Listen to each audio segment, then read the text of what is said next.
got the second alt cypress I'm going to work on today. I got started last night. I had intended to try to do both of them in one night, and so I just kind of rushed in and started blabbering on about what I was doing, and didn't really, say anything about the species and why I've never had any. I guess I've had my YouTube channel now for 2 years and been in the hobby for a couple more. I never really was interested in them at first, in that most of the smaller ones that I saw looked like, just the traditional little pine trees, just nothing all that impressive. And then the bigger ones, were with any, degree of taper to them and everything. I felt like we're in the, huge pots that you need a forklift to move around. And I just kind of lost my interest. And also they weren't, they're not necessarily a tropical, they're actually deciduous. And so I just figured I'd stick with straight tropicals. But then I realized I think a lot of the ones that don't look all that impressive are ones that are just not grown in the tropics, because they are native down here and they were just kind of introduced further up north. And they'll grow and they'll do all right, but they just don't quite thrive like they do here. And then just as quickly as they grow here in Florida, you don't really need to have a trunk like this to do anything interesting with one. And then also, I like a good bargain. And like I said in the other videos, these were, $100 trees. And then they were put on sale for half off. So I went ahead and bit the bullet here. And all right, in today's project, this is the first one I got, as it was noticeably thicker than the other one. And then as I got into it out there, I kind of realized, first off, the reason why I couldn't fit both trees in last night is I was in and out of the house 10, 15 times. Have to stop, wash my hands, turn the camera off. And today I went ahead, I'll show you some pictures here. This one had, it's a bigger tree and it had obviously many more roots. So today I went ahead and cleaned this one up a little bit more and actually hit it with the hose the first time before I brought it in. Now, you can see this thing almost looks like a tree from just the roots. And I was reading through some more, not only just, bald cypress threads, but just collecting in general threads. And once you do make that cut and put it in its first training pot, you're really fighting a losing battle if you ever think you're going to cut it, up any further. And so, at first my idea is actually to cut somewhere right around in here, and then, get rid of all this extra root growth down here, and then make, obviously the soil line about where it was.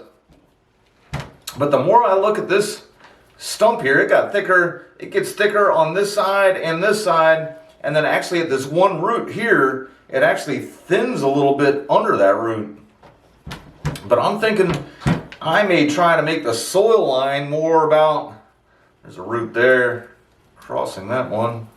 I don't know if I'll save either one of them, but making the soil line right around in there and actually being able to see a little bit of the buttress. You guys will be able to see it a lot better after I trim things up a little and everything.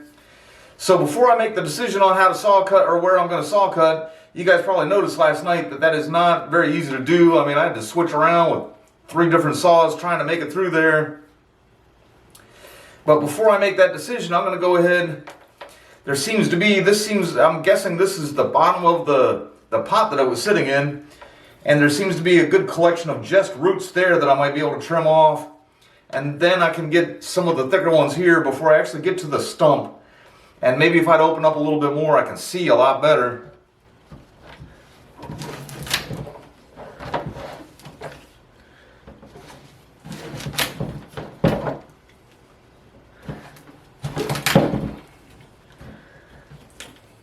So I could tell that those were just a bunch of roots instead of being an actual thick part of the trunk.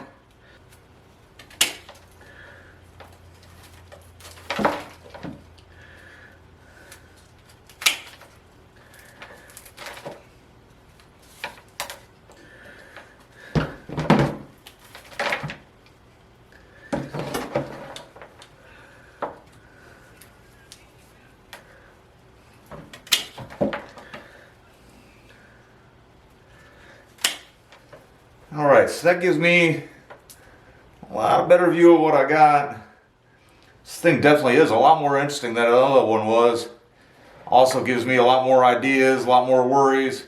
But I know at least part of this has to come off, just to get it to sit in anything a little bit better, any kind of a training pot, no matter where I even plan on making the soil line. I'm considering making the soil line right here.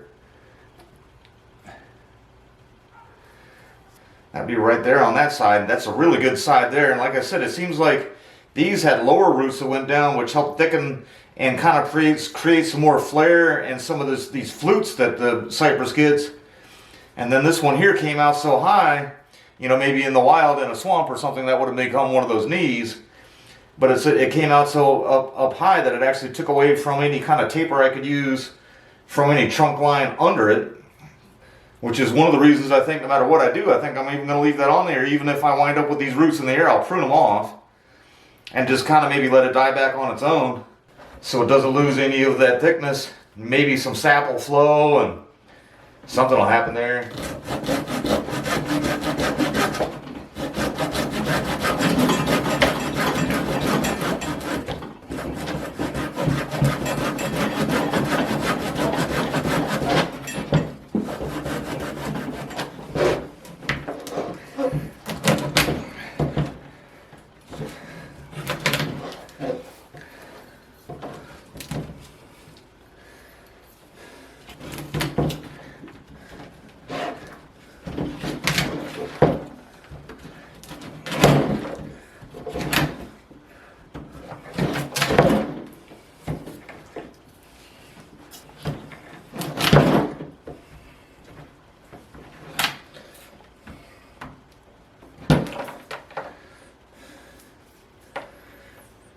Alright, even though this one was substantially thicker than the tree yesterday.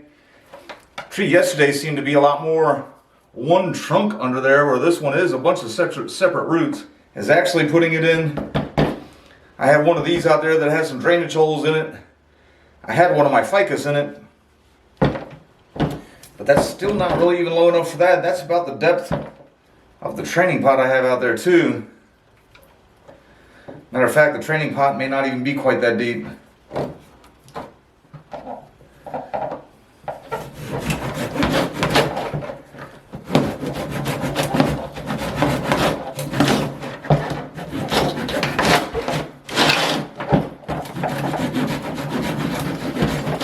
Alright, and I think I'm going to make that work.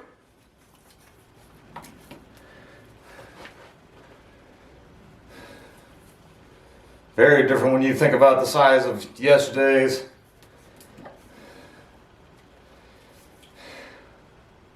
Alright, so I did figure out I'm going to go ahead and I'm going to get it in the mixing tub that I have for a pot. I'll give you guys a more level look at it, what it's going to look like in a minute. But what my idea is that I didn't really want to have it in anything all that deep and wide, but I don't have actually thought I had a pot that was kind of buried in my garage. I had to rearrange everything to get to it. It was a lot smaller than I thought it was by the time I got down to where it was. So I couldn't use that one. But I am going to keep the soil kind of shallow so that I'm not breaking my back with it. And then what I'll do is I'll just get it set. You know, it has holes in the sides and it's got holes in the bottom. I had the holes in the bottom for drainage. Now with the ficus, I had it sitting up on cinder blocks. What I think I'll do is just let this rest right on the ground somewhere right now. Let it drain through the drain holes into the ground, and maybe in the summer that'll just kind of make it a little swampy. I'm a little I don't know. There's a lot of conflicting information on how fast they grow in submerged. Anyhow, I have seen a lot of good information that shows that the trunk will definitely get wider than it'll grow, but it doesn't really grow as quickly as it does when it's in well draining soil. But I don't have enough to do like a tons of experiments with or anything else. I'm going to just clean up a couple more things here. This one is above, this one's small and above where I want the soil line, or right at the soil line, and it's kind of going up some. So I'm going to remove that. And then on this root here, this one's kind of aiming upward. I don't want anything aiming upward. And so just clean that up just a little bit. And then the other thing I'm going to do with this one, I'm going to chop it a lot shorter. If you guys can see here, but let's see, you guys can probably actually see here a little bit more. I don't know how visible it's going to be on camera, but it's got pretty good amount of taper. You can see up to right about here, and then it was pretty much a telephone pole the rest of the tree This is even where they had a strap. So I'm actually kind of using that strap. That was a strap that they had it staked in the pot with like a piece of bamboo to keep it from blowing over in the pot. But that's where they had that at. I'm going to use that as a saw line. And then I am going to create some kind of a wound on this one. I think with me having it in the tub like this, it'll have a lot better of a chance of survival. Although from everything I do understand of them, I think they'll both survive.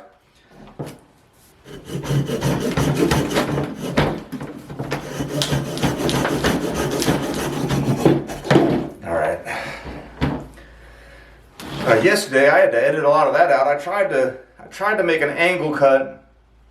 I actually saw on that one Weiger's video that sparked my interest that when he does any cutting for traditional bonsai, he just cuts it straight and then, you know, cut it back and allow it to just pick where the leader goes. And I did that on the off chance, like he said, that sometimes it'll just grow a leader below that, and then maybe I can use that for a feature. This one here, I'm going to try just the trick of creating a straight down wound, and then, you know, like I said, it should get plenty of branching on the trunk, and if I ever just have to take out whatever this looks like and make a leader out of it, I will. But I find making hollows, little Keebler elf type trees and everything very interesting, so I'm going to try to do that.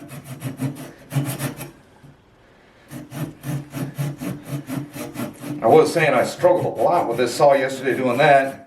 I guess it's just the way going against the grain.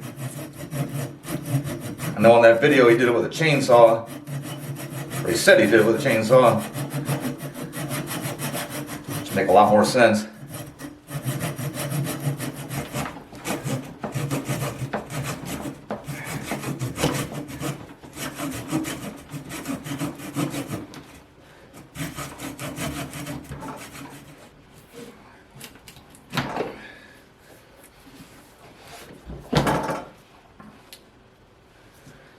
Alright, so when I take it out, it's going to close back up. But you can see that did create a split. And the idea here is that I'm hoping there, and that's enough of a gap there, I think now, that actually stayed open a little bit. I'm hoping that creates maybe a little bit of rot in there. And then with the speed of growth we get here, it should close it back up. And, you know, not necessarily close it back up, but like at least heel it over and go past it. And then, you know, maybe I can create a feature there. Alright, I'm going to go ahead and be able to bring in that other tub and just kind of put it inside this one. But I may get the process started out there. Like I said, the holes are already in it. This would be a lot of soil to move in here, depending on what it looks like. It is actually the tub where I keep my used substrate at. So what I did is I went in there. It's all kind of compacted on the bottom. So I went in there and just basically took it all out and put a little thin layer back in. That's at least where I'll be where I'll get back in here. But let me see what else it looks like when I get back out here. Alright, so much for me not getting any more back-breaking bonsai. I did decide to go ahead and just pot it up out there. It was all a little bit, took 2 5-gallon buckets full of substrate. I just reused what was in there, pulled out all the roots and some of the bigger pine nuggets. I would have actually liked to have planted it just a little bit higher, but there is a good radial root right here coming out at the right angle and in a good place. And then I also did want to be able to keep this root with at least some substrate around that end of it, even though it is up in the air a little bit here. So I'm thinking maybe over time, as it recovers, instead of repotting it, perhaps I could actually lower the soil level a little bit. That would make it a little bit easier to carry too. And over time as well, these things do tend to settle a little bit as well.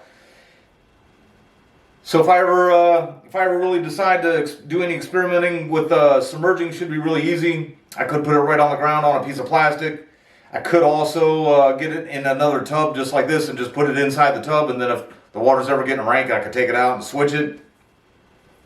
But I think what I'll do is just, you know, plan on watering it heavily, keeping it on the ground, and then most of my trees, once rainy season comes, you know, I'll water in the morning unless they're calling for rain. And then sometimes I wind up doing both, where this one here, I just probably make sure I water it every morning, rain or not. So let's take a look at the other side of it.